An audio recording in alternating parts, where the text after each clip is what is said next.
Have you ever woken up with a strange, sinking feeling that the life you've been living might not actually be yours?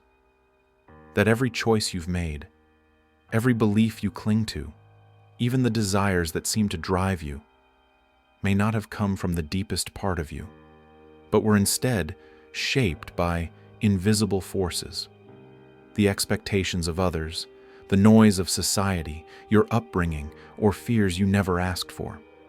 Take a breath and ask yourself, how much of who you are is truly you, and how much is just a mask? A role you've been rehearsing for years, maybe your whole life. A script handed to you by the world, not written by your soul. And now, maybe you're starting to feel it. That quiet unease. The subtle but persistent whisper that something's missing. That you're not living from your truth, but from someone else's idea of who you should be. Today, we're stepping into one of Carl Jung's most soul-shaking ideas. Life doesn't really begin until you find yourself. But what does that even mean? Is it just about becoming self-aware? Or is there something far deeper, more transformational, maybe even terrifying, waiting below the surface? Stay with me. Because once you begin to see the hidden layers that shape your identity, you'll understand why most people never truly find themselves, and how you still can. Carl Gustav Jung was more than a psychologist.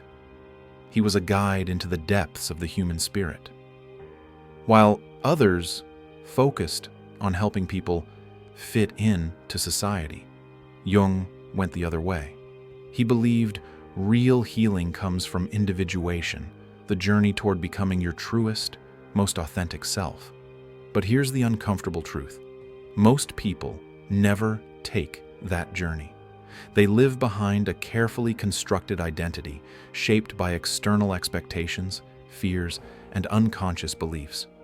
They seek approval, status, success, and while they may achieve it, something inside still feels off, like a hunger that success can't feed, like a silence that applause can't fill.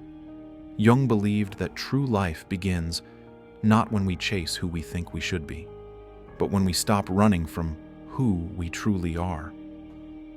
But to even start that journey, we have to ask, what's stopping us from finding ourselves in the first place? From the moment we're born, we're handed an identity, a name, a culture, a gender, a role. We're taught what's good and bad, what's acceptable and shameful. We adapt, we conform, we survive.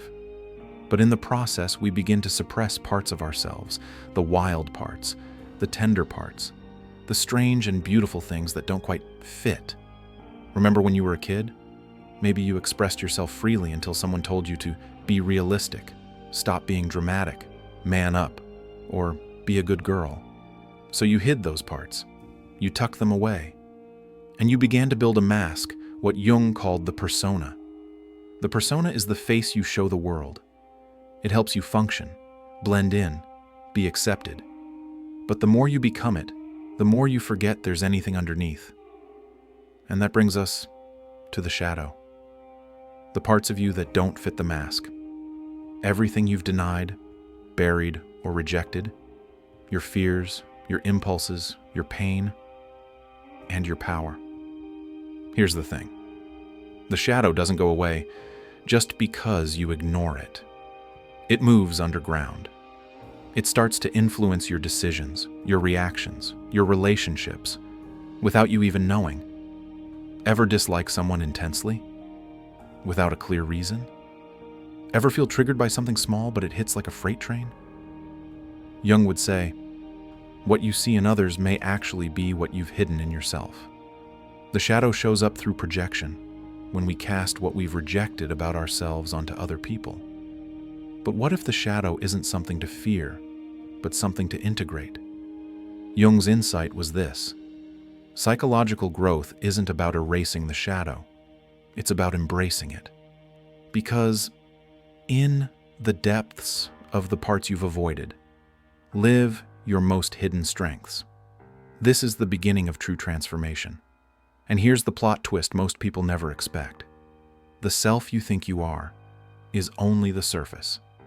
The real you is layered beneath beliefs you've inherited, stories you've clung to, and fears that were never yours to begin with. That's why no amount of surface-level change ever truly satisfies. Because the longing isn't for success or perfection. It's for wholeness. And this journey isn't easy. It asks you to sit with silence, to face discomfort, to stop numbing with distraction and begin listening to the voice beneath the noise. Your unconscious has been trying to reach you in your dreams, your patterns, your relationships, and the habits that hurt you. This isn't just self-help. This is shadow work.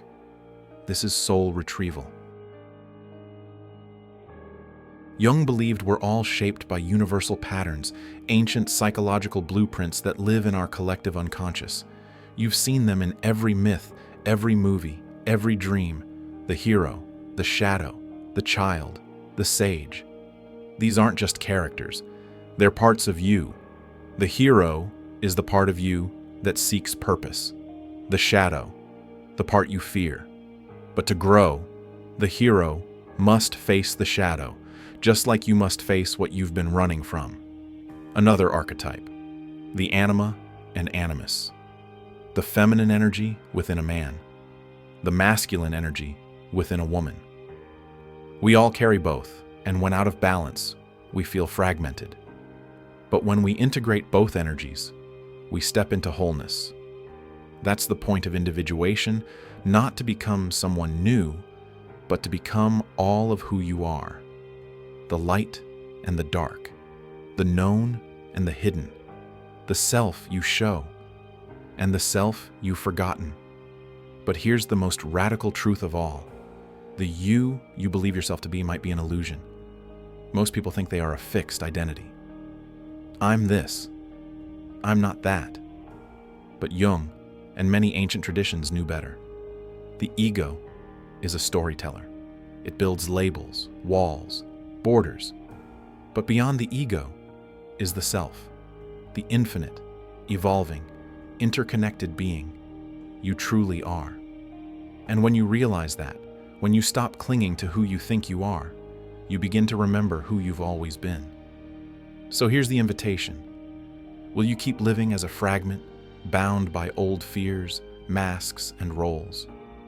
Or will you take the first step into the unknown? Because life doesn't truly begin until you find yourself. And now, you know the way.